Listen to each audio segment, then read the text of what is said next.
शेतकरी मित्र, आपल्या समोर दिसणारा हे जो रोग आहे, हे रोग जर तुमच्या ऊसावर असन तर बिलकुलही घाबरून जाऊ नका.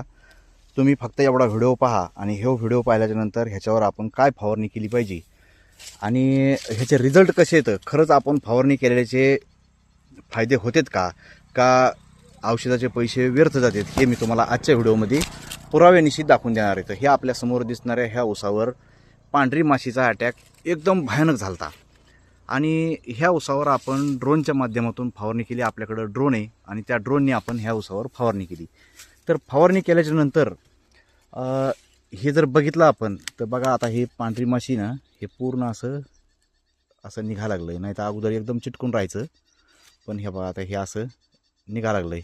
अगोदर हे एकदम चिटकून राहायचं, त्याला असं निघत नव्हतं नखानी, आणि फोल्ड तर त्याच्यात असं जरशी त्याचं पाणी निघल्यासारखं निघायचं. तर मित्रांनो, ही पांढरी माशी असंच ऊसाच्या पानाच्या खालून राहते आणि हळूहळू बघा हे वरचं पान हिरवं, पण तरी पण हे वाळायला चालू झालेलं आहे. ह्याचं कारण म्हणजे ही पांढरी माशी एक असे पानाचा रस शोषून घेते आणि रस शोषल्याच्या नंतर तिच्या तोंडातून एक असा द्रव सोडते. त्या द्रवामुळं पानावर बुरशी येते आणि पानावर बुरशी आल्यामुळं आपलं जे पान आहे ऊसाचं हे वाळायला सुरुवात होती. तर का ह्या पानावर कसा अटॅक झालेला आहे आणि वरून बघितलं तेव्हा का ही बुरशी आलेली आपल्याला दिसत असेल. शेतकरी मित्रांनो, आपण ह्याच्यावर ड्रोनच्या माध्यमातून आपण फवारणी केली. ड्रोनच्या माध्यमातून आपण फवारणी करीत असताना आत्तापर्यंत आपलं 6,000 एकर आपण ड्रोननी आपल्या ऊस पिकावर आपण फवारणी केली आहे. तर त्याच्यामुळं मला जे अनुभव आले इतर शेतकऱ्याच्या शेतामध्ये गेल्याच्यानंतर, किंवा ही फवारणी केल्यावर कसे रिझल्ट वाटले, ती फवारणी केल्यावर कसे रिझल्ट वाटले, मग ह्या अनुभवातून पण मी काही औषधं निवडले आणि त्या औषधाची आपण ह्या ऊसावर फवारणी केली. फवारणी केल्याच्या नंतरचे रिझल्ट मी तुम्हाला अगोदर दाखवून देतो आणि मग तुम्हाला सांगतो त्याच्यात आपण कसे औषधं घेतले पाहिजेत. तर आता हे हेच आपण एक ऊस धरू. हे ऊस धरल्याच्या नंतर बघा, ह्याच ऊसाचं हे पान, ह्या पानाला किती प्रमाणात बघा पांढरी माशीचा अटॅक आहे का. आणि आता नवीन आलेले ह्याच ऊसाचे नवीन आलेलं हे पान बघा. ह्या नवीन पानावर कसल्याही प्रकारचा अटॅक आपल्याला बघायला मिळत नाही. म्हणजे जे आपण फवारणी केली ही एकदम चांगली झालेली आहे. कोणत्याही प्रकारचे किडे नाहीत, काही नाही, एकदम फ्रेश पान आहेत.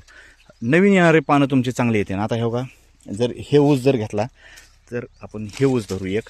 ह्या ऊसाचं हे पान आहे, ह्या पानावर बघा कशा प्रकारे अटॅक आहे पांढरी माशीचा.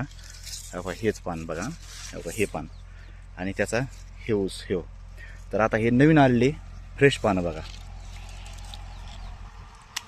ह्या पानावर कोणत्याही प्रकारचा अटॅक नाही.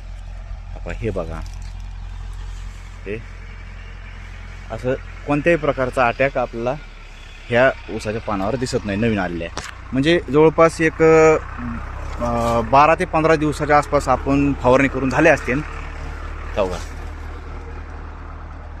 ह्या पानावर बघा अटॅक किती आहे आणि हे वर आलेले हे फ्रेश पानं पहा, नवीन आलेले कवळे पानं.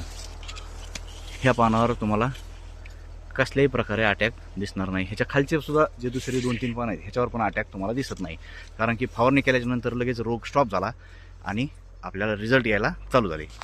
तर शेतकरी मित्रांनो, आपण 6,000 एकर फवारणी केलेली अनुभवातून म्हणा, आणि जे काही शास्त्रज्ञ लोक असतील ह्या पांढरी माशी ह्या किड्यावर औषधं सांगितले तशा प्रकारे आपण ह्याची फवारणी केली.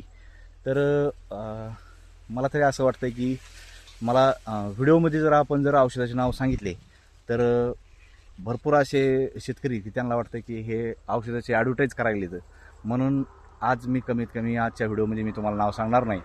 तुम्ही मला फोन करा 91 46 45 99 99, 91 46 45 99 99 ह्या नंबरवर मला जर तुम्ही फोन केला तर मी तुम्हाला ते कोणते औषधं आपण ह्या ऊसाला वापरले हे मी तुम्हाला नक्की सांगेन. पण औषधाचे नाव जर सांगितले तर भरपूर लोकांना वाटतं की हे औषधं त्याचे ॲडव्हर्टाईज करायला येतं, म्हणून औषधं सांगत नाही. ज्या शेतकऱ्याला खरंच प्रॉब्लेम आहे त्या शेतकऱ्यांनी मला फोन करा आणि तुमच्या हे आपलं जे ऊस पिकावर हे आलेल्या पांढरी माशी रोग आहे हे आपण नक्कीच घालू. तर मित्रांनो, जर तुमच्याकडे असा प्रॉब्लेम असेल तर नक्कीच ह्याच्यावर फवारणी घ्या, घाबरून जाऊ नका. खालचे ते 2-3 पानं तेवढे खराब होतील, पण नवीन येणारे तुमचे जे पानं आहेत ह्याच्यावर पांढरी माशीचा अटॅक तुम्हाला बिलकुलही दिसणार नाही. तर गावकरी आपला शेतकरी मित्र म्हणून माझं हे यूट्यूब चॅनल आहे आणि फेसबुकला दत्ताभाऊ दैफळे ह्या नावाचं पेज आहे. ह्या दोन्हीला पण फॉलो केल्याशिवाय जाऊ नका. मित्रांनो, व्हिडिओ जर आवडला तर व्हिडिओला नक्की लाईक करा, शेअर करा. धन्यवाद.